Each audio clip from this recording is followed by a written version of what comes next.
Hello, everyone. For the final assignment, I have chosen to create four learning stations with a cumulative assignment at the end. The topic or the grade I will be teaching is High School American History with a topic covering the Great Depression and the New Deal with Learning Standard 9-12.AH.4.GS.B, which is evaluate how the programs and policies of the New Deal in World War II changed the relationship among the government, groups, and individuals. I will, however, be focusing more on the New Deal and not so much as World War II, as I feel like those topics will be much easier to understand when they're solely the purpose of a lesson. The learning standards or the learning stations will take place towards the end of a unit prior to the final formative assessment, and then they will be given a summative assessment after that.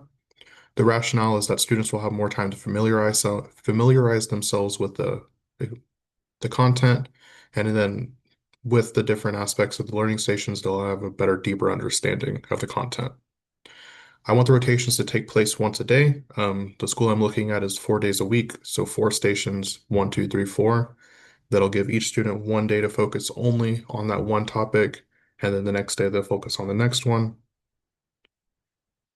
Um, to get students engaged, I plan to show them pictures of Dorothy Lang's um, photos, specifically Migrant Mother, Family 1940, and Disaster at Shacktown. All of these can be found on the DorotheaLangMuseum.org website. The first station will be a New Deal political cartoon gallery walk. It has the same standard, and students will examine political cartoons chosen by me, and they will annotate and write the themes and symbolism that they find, and then they'll be able to explain how the imagery was used to inform and influence the relationship between the state and its citizens. This is specifically important due to the political cartoons and with Dorothy Lang's photos, which will both be used in this station. Students will be able to explain how the imagery was used to both inform and influence the relationship between the state and its citizens by writing a short reflection or summary of the themes, imagery, and symbolisms that the photos provided. Additionally, they'll need to explain and observe their thoughts and how they came to the conclusion for their annotations. I have found um, two links, one of them being the Dorothy Lang website photos again, and the other one being a list of different, which I don't know if you're able to see it. I found another PDF that contains a whole bunch of different political cartoons from the time period, each with a date, I believe. Let me see if I can get the whole back up. Yes, each with a date of publishing and who published them, so everything is cited correctly. The instructions are they're going to walk through, take their time in each image, observe the settings, symbolism, captions, and facial expressions. They're going to um, answer a few questions. What does this image suggest about individuals at this time? What is your first reaction to the image? Then they're going to choose three images and they're going to, one sticky note per image, point out specific details that they noticed and then why they chose that detail. Then after that, they're going to write a short response explaining how one photo and one cartoon each explore different relationships between the government and the people, or what emotion or messages that the image is showing. I will come back to the justify why the station builds toward the culminating assignment at the end, just so I can get through all of them and then come back and do all of them after we've discussed what that assignment is. The next one is a policy mapping station. It is similar like a spider web. It follows the exact same standard. Students will piece together how the government initiatives transform civic relationships during the New Deal. They're going to be building a web, so they're going to be writing on the piece of paper, drawing circles, connecting the different aspects of both policies and those that they were affected. This is so that they can connect different policies to those impacted by the policy, and so they can see that relationship between the different groups and the government, or between groups and groups. They are going to be using the livingnewdeal.org. It has a whole bunch of different policies, and they're broken up into what different groups they represented. I thought this one was a good one to use. It goes also has dates on them, so we can look at specific time periods, or we can look at different aspects of public works, or we can go look at new programs or existing programs or arts and culture. This way they have a little bit of options to go between which policies they want to look at. They are going to, like I said, write the initial policy, and then they're going to connect it to the groups that are most affected or groups that are not affected if they wish to do that as well. Then they're going to answer, how did the policy change what the government provided? What did the individuals gain or lose? And what new responsibilities or roles engaged? And at the bottom, they're going to write a 3 to 5 sentence summary explaining how one policy reshaped the relationship between the government and a specific group. The third station is going to be a multimedia testimony station. I called it multimedia. They're going to be mainly using one book with different aspects because that's all I knew off the top of my head. They're going to be using a book called Hard Times by Studs Terkel. I do own this book and have it at my house. I was just unable to find it to provide specific journal entries from it. I have mentioned Hard Times before. It is a collection of oral interviews that have been transcribed by Studs Terkel and put into a book. Each section covers specific parts of the Great Depression and New Deal, and there's different parts that focus more on individuals, veterans, coal miners, bankers, and it's all broken up very well. This will allow me to choose which sections I want them to read from, and we'll be able to kind of, everything should be more school appropriate that way.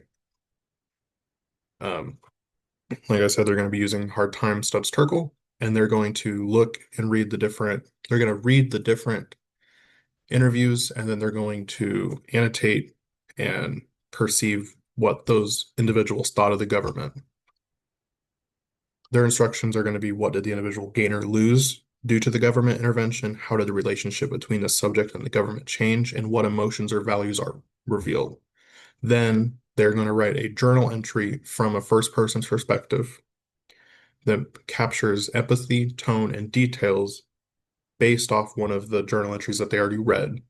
Then they're going to share their journal entries with a partner, and they're going to take note of their partner's perspective and deepen their understanding of the relationship between policy and individuals. Number 4 is build a reform. It uses the same standard. Then students will be asked to build a modern day New Deal policy program. Then they will work in pairs if they want to. They're going to create a reform that addresses a problem that the student sees fit. So this will help them with civic insight and complexity of reforms. Then they will create a pitch sheet that outlines what issues they're wanting to address. They'll create a blueprint for it. This will all be very vague. I don't expect them to go into much detail, especially if it's their first time. Well, it should be their first time drawing up policy. Um, and then, as an additional note, I think that what we could do as a class is have an anonymous voting system take place where we will choose which one is the best, quotations around best. No names will be attached to the policies, and we might even make it school-wide where we put them in the hallway, and then other students can vote on which one they think is the best and which one they think should be passed. They're going to design a program. What does the program do? What does the government do to support it? Who is the target group? How will it impact individuals and groups? Then they're going to compare their policy with one of the New Deal and then explain the civic impact, who benefits, what new responsibilities emerge, does your government program build trust or controversy, or maybe empower certain individuals? And then they're going to prepare a mini pitch where they use persuasive language to highlight why their reform matters to their group. For the culminating activity, I'm going to do a class debate government responsibility with a focus on government responsibility. I know class debates can be difficult to achieve. There will be lots of scaffolding and instructions given to prior. I think that I want to do this project on the following Monday when we return. That way they have the Friday, Saturday, Sunday if they wish to better prepare themselves, or I might let them work on it Monday in class and then we do the debate on Tuesday.